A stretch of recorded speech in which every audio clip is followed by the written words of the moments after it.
The loud noise of pots and pans woke me up suddenly. I sat up in bed, my heart racing.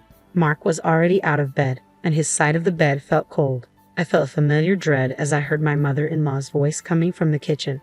"Mark, you should have married someone better," Eleanor said in a mean tone as I quietly moved closer, holding my breath. Even after 25 years of hearing her put me down, her words still hurt. I hoped Mark would finally stand up for me, but he stayed quiet, like always. I walked into the kitchen, trying to be brave. "Good morning, Eleanor." She turned around quickly, giving me a mean look.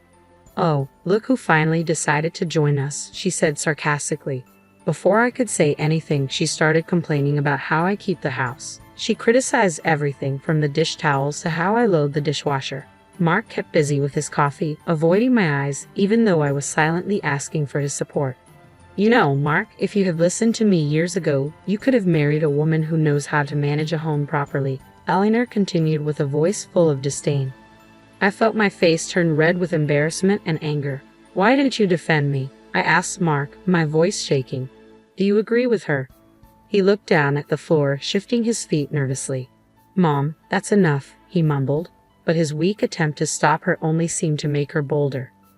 "Don't be so sensitive, Beth," Eleanor said dismissively. "If you can't handle the truth, that's your problem." As she turned back to the stove, I saw the pain in Mark's eyes, but at that moment, I felt deeply betrayed, not just by Eleanor, but also by Mark, who promised to love and protect me. I thought I would have a peaceful weekend to myself while Mark was at his weekly golf game, but just after noon, the doorbell rang. I already knew who it was before I opened the door and saw Eleanor standing there with her lips pressed together in disapproval. "Well, aren't you going to invite us in?" she demanded, gesturing to her husband Gerald, who was standing behind her as usual. I forced a smile. "Of course, come in." They walked past me into the living room, and Eleanor looked around the room as if she were checking for dust. "I decided we should have a family lunch today," she announced, settling in on the couch. My heart sank. So much for a relaxing day off. "That's nice," I said through gritted teeth as I went to the kitchen to make something quickly. Eleanor's voice came from the other room. "Honestly, Beth, I don't know how you can live in such a mess. Have you even cleaned this week?" I took a deep breath, reminding myself not to react, but her criticisms kept coming as I prepared a simple salad and sandwiches. "I'm surprised you even know how to cook," she said as I put the food on the table. "You'd think after all these years, you'd have learned something about being a proper housewife." Gerald stayed silent as usual, but I could feel his quiet judgment. "Why did you have to bring them here on our day off, Mark?" I asked desperately when he got home later. He looked away, shirting helplessly. She insisted. "You know I can't say no to her." As Eleanor kept criticizing my homemaking skills during lunch, I felt my frustration with Mark growing. Why did he always let her treat me like this? Just when I thought Eleanor couldn't be more intrusive, she announced that she was planning a big family gathering at our house without even asking me. "I've already invited everyone over for dinner next Saturday," she said one afternoon, walking into the living room without asking, as usual. "You'll need to clean this place from top to bottom, Beth. It's a disgrace." I clenched my jaw as she went on and on about how my housekeeping was not good enough. Mark said nothing and pretended to read the newspaper. The week leading up to the dreaded dinner was a nightmare. Eleanor kept coming in and out, criticizing every detail and giving orders about how she wanted things set up. By the time Saturday arrived, I was a nervous wreck. "Why is the table crooked? Fix it," Eleanor snapped as I set out the plates and silverware just as she had instructed. I bit my tongue and straightened the tablecloth with shaky hands. The doorbell rang, and the first guests began to arrive. Aunts, uncles, and cousins I barely knew. Eleanor greeted them all with a big smile, playing the perfect hostess. "Doesn't Beth's home look lovely?" she said to my aunt. "She's worked so hard to get it ready for us." My face burned with embarrassment as the backhanded compliments continued throughout the evening. Whenever I caught Mark's eye, he quickly looked away. After dessert, Eleanor started clearing plates from the table. "Honestly, Beth, I don't know how you managed this meal. The potatoes were so bland." "That's enough," I said, finally reaching my limit. I turned to Mark, who was slumped in his chair. "Why didn't you defend me? Why do you let her treat me like this?" He looked at me helplessly as the room went silent. At that moment, I realized our marriage was at its breaking point. After the disastrous family dinner, I felt like I couldn't take it anymore. Seeing the helpless look on Mark's face while he stayed quiet during Eleanor's attacks was the last straw. I knew I couldn't keep living like this. The next day, I called my best friend Linda. She has known me since we were kids and is always brutally honest, even when I don't want to hear it. "You have to get out of that toxic situation, Beth," Linda said firmly after I told her about Eleanor's latest insults. "Mark is too weak to stand up to her, and she'll never change." I took a deep breath. "I know, but how can I just walk away from my marriage?" "Sometimes walking away is the only way to save yourself," Linda replied.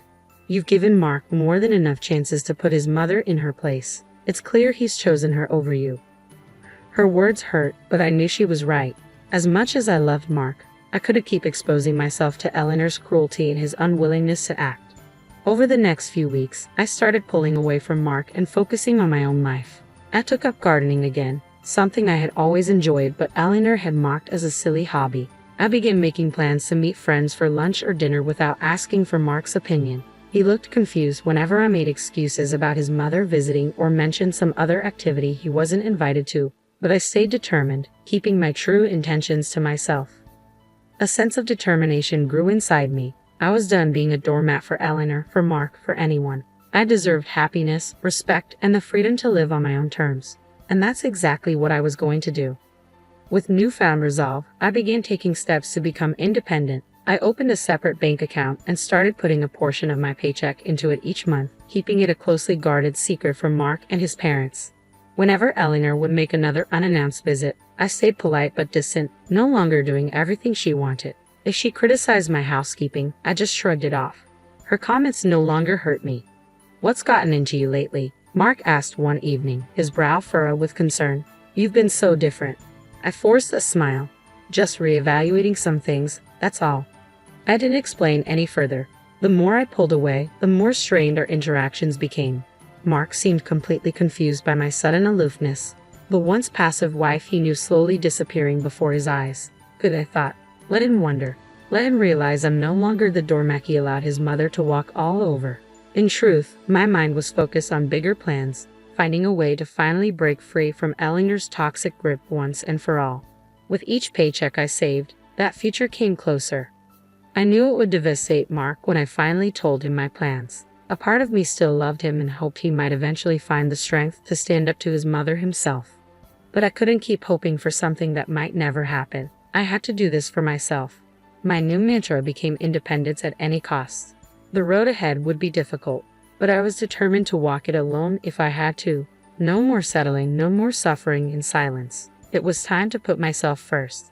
With each paycheck I squirreled away, my secret savings account grew larger and eventually, it was enough to make my long-awaited move. One afternoon, I slipped out and met with a realtor, explaining that I needed to buy a small home just for myself. She showed me a cozy little bungalow, perfect for a fresh start. I put in an offer that day, using only my name on the paperwork. A few weeks later, the house was officially mine, a space where I could finally breathe, free from Eleanor's toxic presence. But I knew keeping it a secret was only delaying the inevitable explosion. That night at dinner, I could barely look at Mark without thinking about the news I was about to share. Eleanor prattled on as usual, criticizing everything from the meal to how I'd set the table. "Enough," I said firmly, setting down my fork. "I have an announcement." Eleanor raised an eyebrow but stopped talking. Mark looked at me with a puzzled expression. Taking a deep breath, I met his confused gaze. "I've bought a house just for me. I'm moving out." The words hung in the air as Eleanor's face twisted in anger. "You ungrateful little, how dare you make decisions like that without consulting me?" she yelled. "That's just it, Eleanor," I replied calmly. "It's my decision, not yours. I don't need your permission or approval." Mark seemed to shrink in his chair as his mother continued her tirade. I waited for him to speak up, to defend me like he never had before, but he stayed silent and sullen as always. In that moment, I felt both liberated and heartbroken. Leaving was the right choice, yet Mark's passivity showed how little he valued me after all these years. "Mother, stop," he finally mumbled. "Beth deserves her peace." After I announced my decision to leave, an uneasy silence fell over the house. Eleanor had stormed off in anger, as I expected, but it was Mark's lack of reaction that hurt me the most. He sat there with his shoulders slumped, unable to look at me, as if I had just blindsided him instead of standing up for myself after years of torment. "Well?" I asked when the silence dragged on. You've had plenty of chances to defend me against your mother's cruelty. What are you going to do?" Mark opened his mouth, then closed it again. I could almost see the struggle within him, a lifelong tug of war between his controlling mother and his desire to please everyone. I'm sorry, Beth," he finally said, his voice barely a whisper. "You're right. All this time, I've let my mother walk all over you, over us." He dragged a hand down his face, looking suddenly much older. "I realized tonight that if I don't stop this now, I'm going to lose you for good, and that's my worst fear." Tears filled my eyes despite my determination. Hearing him actually acknowledge the dysfunction and admit how much he failed me broke through the wall I'd built. "For once in your life, you need to choose," I said, my voice trembling. "Your mother or me, because I won't live like this any longer." Mark's jaw tightened, and I saw a flicker of determination I hadn't seen in years. "I choose you," he stated firmly. "I'm done with my parents' toxicity. If they can't respect my life with you, then I'm done trying to please them." In that moment, I felt a glimmer of hope that maybe, just maybe, Mark could find the strength to prioritize me in our marriage. But I knew this was just the first of many challenges we have to face.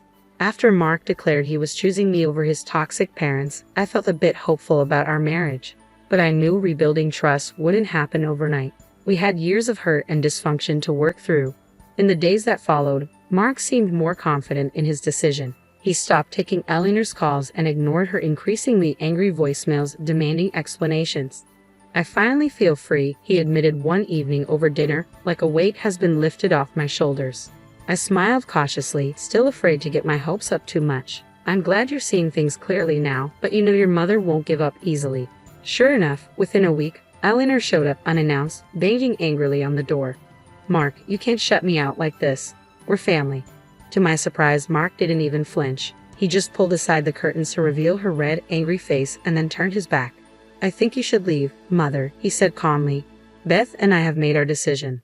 Eleanor continued to shout and argue, but Mark stayed firm. I could see the anger in Eleanor's eyes as she realized she had finally lost her control over her son. After Eleanor stormed off, Mark turned to me with a sheepish smile. "I should have done that years ago. I'm sorry it took me so long to put you first, Beth." Tears welled up in my eyes as I looked at the newly confident man before me, so different from the passive person he had been. "I'm just glad you finally saw the light," I said, pulling him into a hug. It would take time to fully regain my trust, but in that moment, I felt a deep sense of hope for our future. A future for just the two of us, finally free from Eleanor's toxic influence.